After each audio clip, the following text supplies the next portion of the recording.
Je pense que c'est une analyse a posteriori que le président avait fait aussi, parce qu'en son temps, on avait donc un CFOP où vous aviez une plateforme commune qui était donc en 3 points: non au référendum, non au Sénat, non au référendum de l'article 37. C'était une plateforme qui était partagée par nous tous et qui nous unissait. Il n'y avait vraiment aucun débat, aucune dissension sur cet élément-là.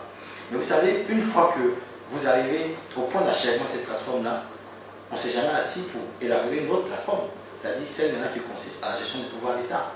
Parce que le départ de Blaise Compaoré, j'ai toujours dit, je le répète, ce n'est pas quelque chose qui a été prémédité. Ce que nous avons souhaité pendant plus d'une année de marche, de meeting, c'est de faire comprendre au président Compaoré qu'il fallait abandonner l'ensemble de ces projets-là, qui étaient tout simplement impopulaires, et partir à la fin de son mandat et laisser le Burkina Faso se choisir donc un nouveau dirigeant, une nouvelle classe politique. C'est ce qu'on a tous souhaité. Après, il y a eu les événements, Blaise Compaoré a choisi donc son approche qui a créé la tournure que nous avons tous connue. Donc, c'est vrai que nous avons été tous un peu pris de court par la tournure des événements. Donc, on n'avait pas anticipé. Donc, il n'y a pas une plateforme commune de gestion d'après Blaise Compaoré qui avait été créée. Donc, forcément, chacun en ce moment a son agenda. Maintenant, comment chacun a fait tourner son agenda, j'allais dire mystère pour des...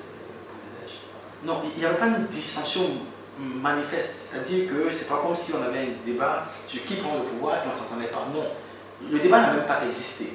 Parce que quand Blaise Compaoré s'en va, on a d'abord un défi sécuritaire.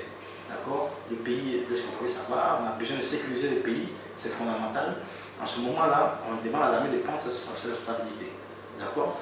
Et ensuite, il y a que au sein de ces forces, comme on n'avait pas justement anticipé tout ça et qu'on n'avait pas défini un cadre de travail, on ne pouvait pas en ce moment-là improviser une prise de pouvoir.